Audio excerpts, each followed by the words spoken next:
रहीम अस्सलाम वालेकुम everyone.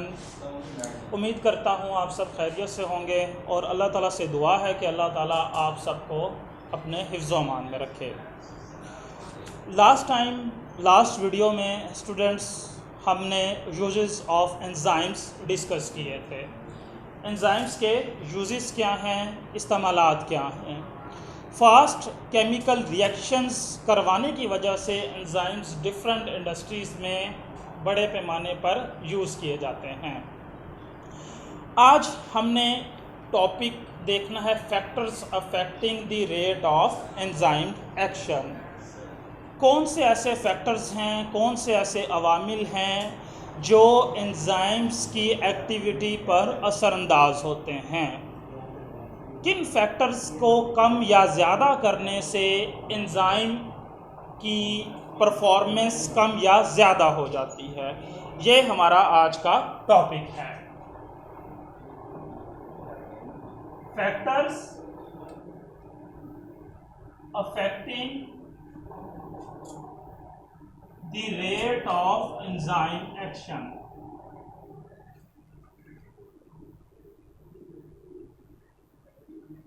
Factors affecting the rate of enzyme action, उसमें सबसे पहला फैक्टर है टेम्परेचर, दूसरा सबस्ट्रेट कंसंट्रेशन और तीसरा है पीएच। सबसे पहले हम टेम्परेचर को डिस्कस करेंगे कि टेम्परेचर को कम या ज़्यादा करने से एंजाइम की परफॉर्मेंस पर क्या असर होता है। टेम्परेचर को डिस्कस करने से पहले एक टर्म है ऑप्टिमम टेम्परेचर। ऑप्टिमम टेम्परेचर, हर एंजाइम का एक स्पेसिफिक टेम्परेचर होता है। Every enzyme has specific temperature in which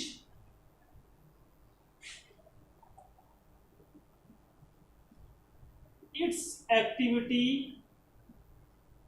is maximum। Her enzyme specific temperature रखता है जिस पर उसकी एक्टिविटी मैक्सिमम होती है। फॉर एग्जाम्पल, अगर हम ह्यूमन के एंजाइम्स का जिक्र करें, हमारी बॉडी के अंदर जो एंजाइम्स हैं उनका मैक्सिमम टेम्परेचर 37 सेल्सियस है।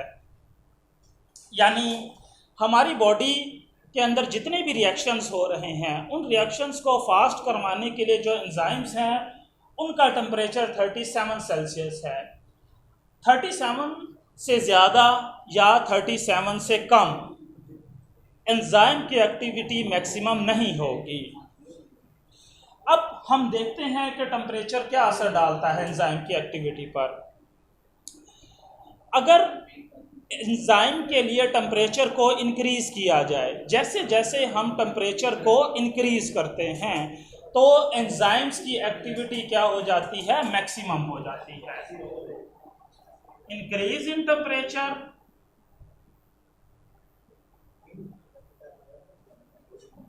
एंजाइम एक्टिविटी एनहांस, एंजाइम्स की एक्टिविटी बढ़ जाएगी, लेकिन ऑप्टिमम टेम्परेचर तक। जब टेम्परेचर ऑप्टिमम टेम्परेचर के इक्वल हो जाएगा तब एंजाइम की एक्टिविटी मैक्सिमम हो जाएगी।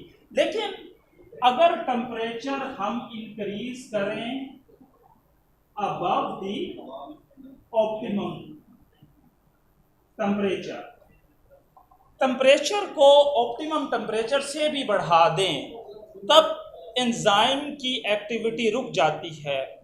ऐसा क्यों होता है? जब टेम्परेचर बढ़ाते जाएंगे, ऑप्टिमम टेम्परेचर से भी ज़्यादा टेम्परेचर हो जाएगा, उस वक्त क्या होगा कि एंजाइम की जो मॉलिक्यूल है उस मॉलिक्यूल की जो वाइब्रेशंस हैं बढ़ जाएंगी। एंजाइम का मॉलिक्यूल बहुत तेज़ी से वाइब्रेट करेगा। जब वो बहुत तेज़ी से वाइब्रेट करेगा तो एक वक्त ऐसा आएगा कि अब एंजाइम अपना स्ट्रक्चर मेंटेन नहीं रख सकेगा, यानी एंजाइम का जो ग्लोबुलर स्ट्रक्चर है वो मेंटेन नहीं रहेगा और एंजाइम्स जो है वो डीनेचर हो जाएगा। इस कंडीशन को डीनेचरेशन ऑफ एंजाइम कहते हैं, डीनेचरेशन ऑफ एंजाइम। अब रिएक्शन या तो स्लो हो जाएगा या कंप्लीटली ब्लॉक्ड हो जाता है। उसके बाद दूसरा जो फैक्टर है वो सबस्ट्रेट कंसंट्रेशन है।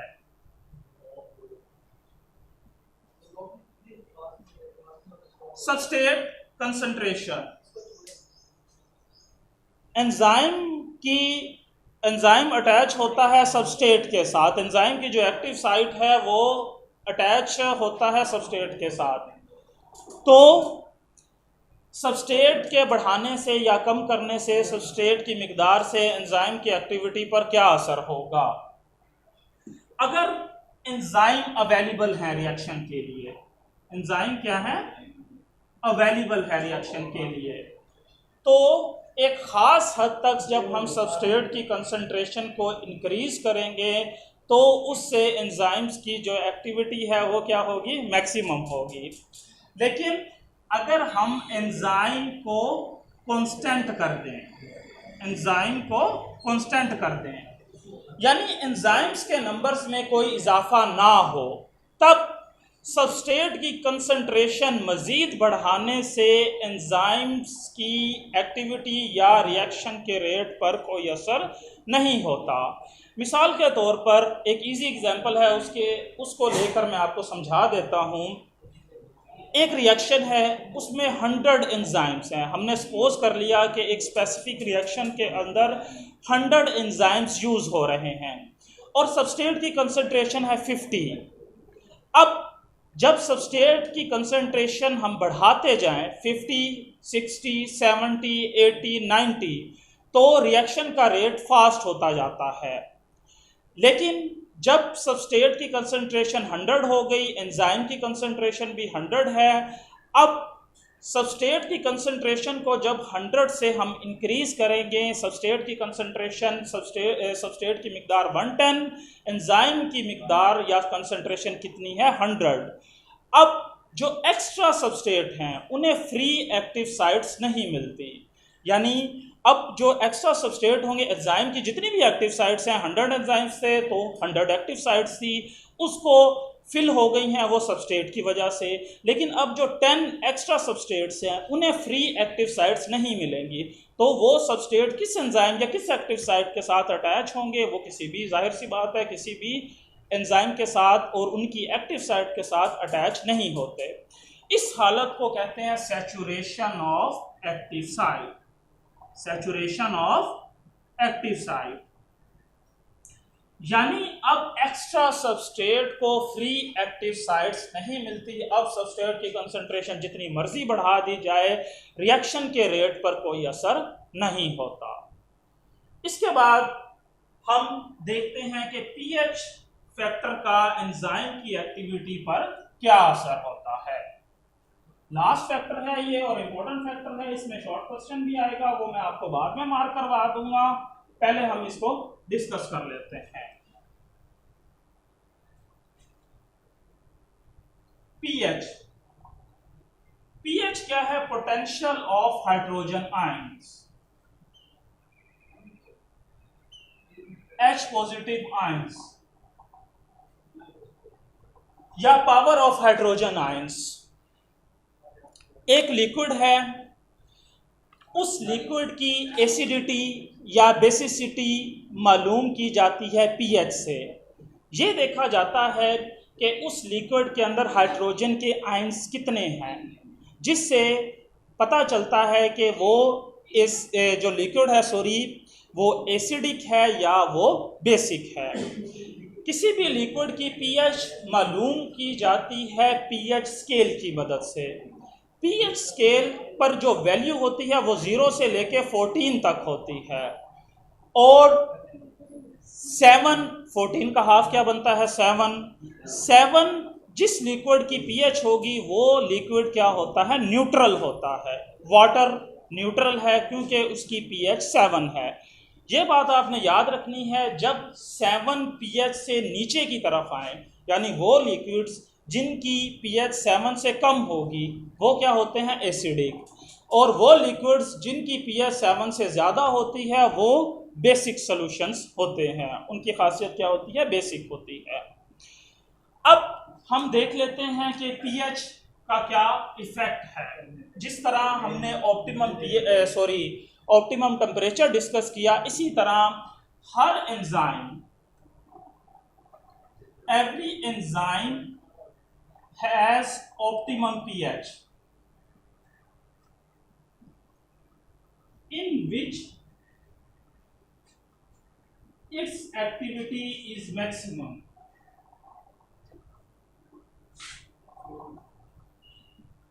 जिस तरह ऑप्टिमम टेम्परेचर है कि हर एंजाइम ऑप्टिमम टेम्परेचर रखता है, उस टेम्परेचर पर उस एंजाइम की एक्टिविटी मैक्सिमम होती है, इसी तरह हर एंजाइम जो है वो ऑप्टिमम pH रखता है जिस पर उसकी एक्टिविटी क्या होती है, मैक्सिमम होती है। एग्जाम्पल्स की मदद से हम समझेंगे। पेप्सिन एंजाइम, एक एंजाइम पेप्सिन है जो हमारे स्टमक मैदे में होता है। इसका फंक्शन प्रोटीन्स की ब्रेकडाउन करना है। प्रोटीन्स की ब्रेकडाउन, हमारी फूड जिसमें गोश्त भी शामिल है, गोश्त के अंदर प्रोटीन्स होते हैं, प्रोटीन्स की ब्रेकडाउन पेप्सिन करता है। ये एंजाइम जो है लो pH यानी 2 पर, पेप्सिन एंजाइम की पेप्सिन एंजाइम की जो मैक्सिमम एक्टिविटी है वो pH 2 पर होती है। इसी तरह दूसरा एंजाइम क्या है, ट्रिप्सिन, जो कि स्मॉल इंटेस्टाइन में होता है, छोटी आंत में। इसका ऑप्टिमम pH कितनी है, 2 नहीं है, इसकी क्या है, 8 है।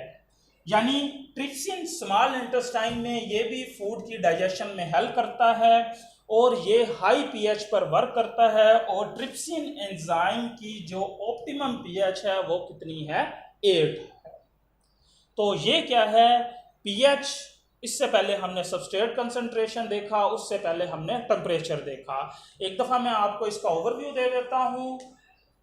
Factors affecting rate of enzyme action, किन फैक्टर्स की वजह से जो एंजाइम्स की एक्टिविटी बढ़ती है या एंजाइम्स की एक्टिविटी कम होती है। उसमें सबसे पहले था टेम्परेचर। टेम्परेचर में एक टर्म थी ऑप्टिमम टेम्परेचर। ऑप्टिमम टेम्परेचर ऐसा टेम्परेचर होता है जिसमें, ऐसा स्पेसिफिक टेम्परेचर जिसमें एंजाइम्स की एक्टिविटी मैक्सिमम होती है। ह्यूमन के अंदर, हमारे अंदर जो एंजाइम्स हैं उनकी ऑप्टिमम टेम्परेचर 37 सेल्सियस है।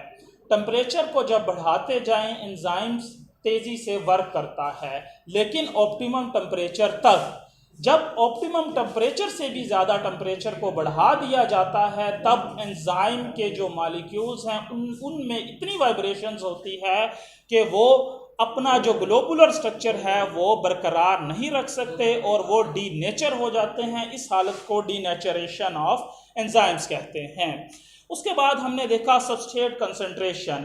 एंजाइम की एक्टिव साइट अटैच होती है सबस्ट्रेट के साथ। 2-3 दफ़ा 4 दफ़ा पहले ये बातें डिस्कस हो चुकी हैं। एंजाइम की जो एक्टिव साइट है वो अटैच होती है सबस्ट्रेट के साथ। सबस्ट्रेट की कंसंट्रेशन बढ़ाने या कम करने से एंजाइम की एक्टिविटी पर यह असर होगा कि अगर हम एंजाइम की कंसंट्रेशन को कांस्टेंट कर दें, मुस्तकिल कर दें, और जो सबस्ट्रेट की कंसंट्रेशन है वो बढ़ाते चले जाएं तो जो रिएक्शन रेट है वो फास्ट होता जाता है। लेकिन एक वक्त ऐसा आएगा जब एंजाइम और सबस्ट्रेट की कंसंट्रेशन इक्वल हो जाएगी। अब सबस्ट्रेट एक्स्ट्रा करने से जो एक्स्ट्रा सबस्ट्रेट होंगे उन्हें फ्री एक्टिव साइट्स नहीं मिलती, इस कंडीशन को सैचुरेशन ऑफ एक्टिव साइट्स कहा जाता है। उसके बाद हमने पीएच देखा। हर एंजाइम की जो एक स्पेसिफिक पीएच वैल्यू होती है जिस पर उसकी एक्टिविटी मैक्सिमम होती है। 2 एंजाइम्स के बारे में हमने देखा, एक था पेप्सिन जो लो पीएच यानी 2 pH पर काम करता है, ये हमारे स्टमक में होता है। दूसरा है ट्रिप्सिन जो स्मॉल इंटेस्टाइन में मौजूद होगा। और ये जो है हाई पीएच यानी इसकी पीएच वैल्यू कितनी है 8 होती है। अब मैं आपको शॉर्ट क्वेश्चंस करवा रहा हूँ, 3-4 शॉर्ट क्वेश्चंस हैं। सबसे पहले आप पेज नंबर 109 पर आएँ। पेज नंबर 109 पर हेडिंग दी हुई है फैक्टर्स अफेक्टिंग की। इसकी फर्स्ट लाइन के लास्ट वर्ड्स पढ़ रहा हूँ मैं। Any factor that can change the chemistry or shape of enzyme molecule can affect its activity। ये डेफिनेशन है किसकी? फैक्टर्स की। किसके फैक्टर्स हैं? वो एंजाइम्स के हैं। नेक्स्ट पेज पर आ जाएं। टेम्परेचर की हेडिंग दी हुई है। टेम्परेचर की हेडिंग का third line, every enzyme work at maximum rate at a specific temperature called as the optimum temperature for that enzyme. यहाँ तक डेफिनेशन बनेगी ऑप्टिमम टेम्परेचर की। इसके सामने बॉक्स है, वो एग्जाम्पल बन जाएगी किसके लिए? ह्यूमन के एंजाइम्स की। अब दूसरा पैराग्राफ देखिए टेम्परेचर का। दूसरा पैराग्राफ की सेकंड लाइन के लास्ट 2 वर्ड्स मैं रीड कर रहा हूं। बट व्हेन से लेके लास्ट वर्ड जो है कंप्लीटली, यहां तक डेफिनेशन बनेगी डीनेचुरेशन ऑफ एंजाइम की। ये डेफिनेशन इंपॉर्टेंट है, आपको इसका ग्राफ भी बनाना पड़ेगा। टेम्परेचर के में जो ग्राफ दिया है उसके बाद है सबस्ट्रेट कंसंट्रेशन की हेडिंग दी हुई है। सबस्ट्रेट कंसंट्रेशन की हेडिंग की फोर्थ लाइन के दरमियान में मैं रीड कर रहा हूं, व्हेन द एक्टिव साइट्स, यहां से स्टार्ट करेंगे। व्हेन द एक्टिव साइट से लेके लास्ट वर्ड है इंक्रीज, यहां तक डेफिनेशन बनेगी सैचुरेशन ऑफ एक्टिव साइट्स की। नेक्स्ट पेज पे पीएच की हेडिंग दी हुई है। फर्स्ट लाइन जो है ये आप करेंगे ऑप्टिमम पीएच की डेफिनेशन, और थर्ड लाइन का लास्ट वर्ड रीड कर रहा हूं। For example pepsin working in stomach is active in acidic medium while trypsin shows its activity in alkaline medium high pH। ये दो क्या बन जाएंगी? ऑप्टिमम पीएच की एग्जाम्पल्स बन जाएंगी। 3 ग्राफ्स दिए हुए हैं। ये तीनों ग्राफ्स आपने लॉन्ग क्वेश्चन जब आएगा इसको अटेम्प्ट करने हैं। नेक्स्ट वीडियो में हम मैकेनिज्म ऑफ एंजाइम एक्शन देखेंगे। तब तक के लिए अल्लाह हाफिज़। आरपी आप मुझे इसकी सबमिट करवा देंगे ऑनलाइन।